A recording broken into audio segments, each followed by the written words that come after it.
Hello la MIFA!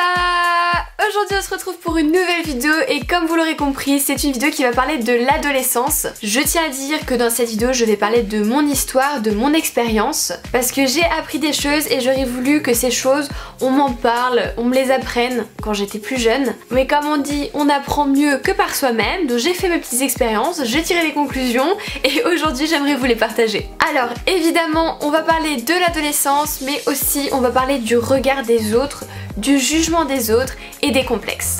Alors le premier point, le regard des autres. Je pense que vous avez remarqué que quand on est adolescent, on a besoin d'appartenir à un groupe. Voilà, on évolue, on grandit et avec le temps on a besoin de s'identifier à un groupe de personnes. Dans cette période, on veut tout faire pour être dans la masse, pour suivre le troupeau, voilà, être comme tout le monde et on veut devenir populaire. Et au final, le regard des autres devient beaucoup plus important que notre propre regard sur nous-mêmes. Et ça, mon dieu, c'est une très grosse erreur. Vous allez me dire, mais pourquoi tu rigoles en fait? Parce qu'en fait, moi aussi je voulais ça quand j'étais jeune. Moi je voulais ressembler à tout le monde, être acceptée, que tout le monde m'aime, etc.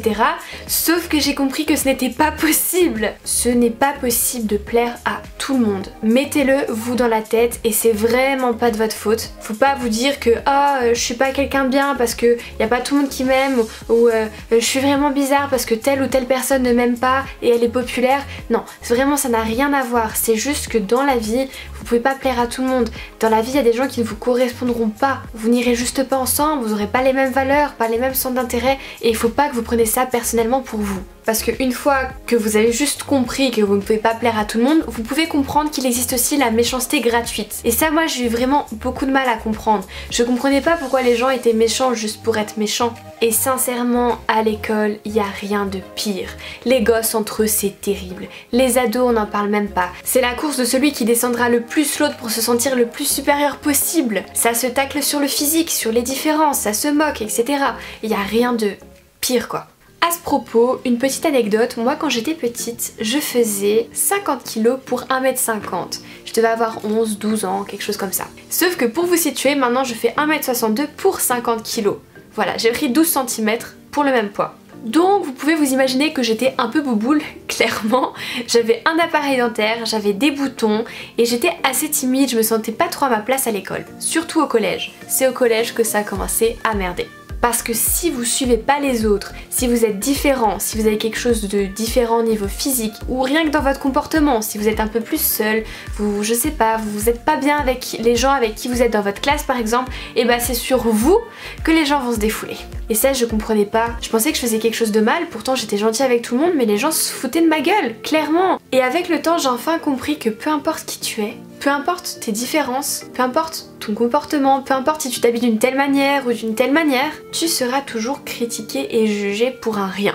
Même la personne qui est la plus belle du monde, qui se comporte de la meilleure façon du monde, qui a 50 000 amis, qui est toujours aimée, etc. Et ben non, il y aura des gens qui l'aimeront pas et qui la critiqueront. Donc une fois que t'as compris ça, ça change tout dans ta tête et tu fais ce que tu veux, quand tu veux et t'es qui tu veux. Et c'est là où vraiment tu peux te sentir bien dans ta peau, dans ton corps et où t'auras ta personnalité à toi quoi. Et je sais, ça a l'air facile de dire ça comme ça, en mode allez, on s'en fout de ce que les autres y pensent, on fait ce qu'on veut. Mais je vous jure que ça a pris énormément de temps pour moi de comprendre ça, de comprendre que peu importe ce que les gens font, vous serez toujours critiqué. Arrêtez de vouloir être comme tout le monde, arrêtez de vouloir vous créer une personnalité et de copier sur des gens. Ne prenez pas des gens en modèle, ne faites pas exactement ce qu'ils font, ne dites pas les mêmes choses qu'ils disent, je sais pas, soyez vous-même en fait, parce que sincèrement, d'être la pâle copie de quelqu'un d'autre, ça ne vous mènera à rien. Quand t'es ado, tu penses vraiment que le plus important c'est les autres, que le plus important c'est que les autres t'aiment, alors qu'au final c'est toi le plus important, c'est toi qui dois t'aimer. Et ça on l'oublie de ouf, parce que quand on est ado, on passe une sale période, on doute de nous, on n'a pas confiance, etc. Et le regard des autres, s'inquiéter pour le regard des autres, et bah ça ne fait qu'accroître ce mal-être. Mais vous inquiétez pas la MIFA, je suis sûre qu'avec le temps vous allez vous en ficher complètement de ce que les autres y pensent, vous allez faire votre chemin, votre petite vie, et là ce que vous ressentez là, c'est qu'une phase. Vous inquiétez pas. Ensuite, le deuxième point très dur qu'on traverse quand on est dans l'adolescence, ce sont les complexes. Vous le savez bien, dans notre société, il y a des standards de perfection de corps, voilà, que ce soit pour les hommes et pour les femmes, et on est censé tous ressembler à peu près la même chose. Si on veut être beau, hein, bien sûr, sinon on est moche ou différent. Franchement ça m'agace de ouf parce qu'on se compare toujours aux autres et surtout dans l'adolescence. En plus les réseaux sociaux ça n'aide pas, hein. Je pense par exemple à Instagram, quand vous scrollez toute la journée vous voyez des beaux corps, des belles filles, vous êtes à côté, vous vous dites c'est pas normal, je suis moche, je suis différente.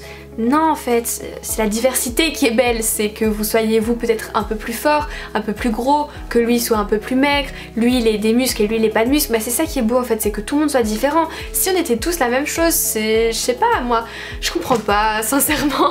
Bref, je vais pas rentrer dans un débat, mais tout ça pour vous dire que moi par exemple, quand j'étais petite, j'étais un peu forte comme je vous l'ai dit et on me saoulait beaucoup avec ça. On regardait toujours ce que je mangeais, on surveillait toujours ma quantité de nourriture, on me disait toujours oui non mais Alexandra, t'es grosse, il faut pas que tu manges autant, etc.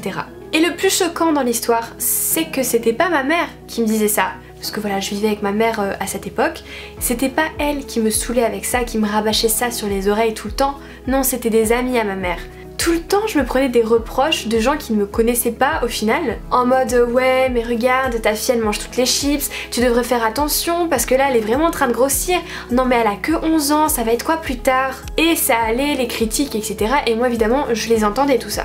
Et ma mère à ces gens là elle arrêtait pas de leur dire mais laissez-la tranquille, ma fille elle a toujours pas ses règles, ça va changer, elle est même pas le corps d'une femme donc arrêtez quoi, laissez-la vivre. Et effectivement elle avait raison parce que les mamans ont toujours raison et dès que j'ai mes règles, j'ai vraiment grandi tout d'un coup. J'allais courir un petit peu et directement, voilà, j'ai perdu du poids, j'ai perdu du poids, j'ai perdu du poids, jusqu'à un stade où c'était il y a 1 an à peu près, où je mangeais plus que du concombre, des carottes et des fruits. Voilà, et ça faut pas faire non plus parce que en fait je faisais vraiment une fixette sur tous les trucs Instagram que je voyais. Je voulais avoir le corps de rêve, je me disais pourquoi moi j'étais pas comme ça, et on voyait toutes mes clavicules, on voyait mes côtes, dans le dos on voyait tous mes os et tout, et en fait je me sentais trop mal dans ce corps. Je pensais que je me sentais bien comme ça, quand je me regardais dans le miroir j'étais contente, j'avais pas de ventre, c'était tout plat, c'était tout joli, mais en fait en y pensant je me sentais ultra mal. C'était pas un corps qui me convenait, c'était pas un corps dans lequel je me sentais bien.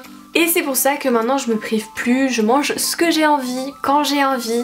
Par contre voilà, je fais un peu de sport à côté et c'est ça mon équilibre. Et je pense que peu importe ce que les gens disent, qu'ils vous critiquent parce que vous êtes trop gros soi-disant, trop maigre soi-disant, etc.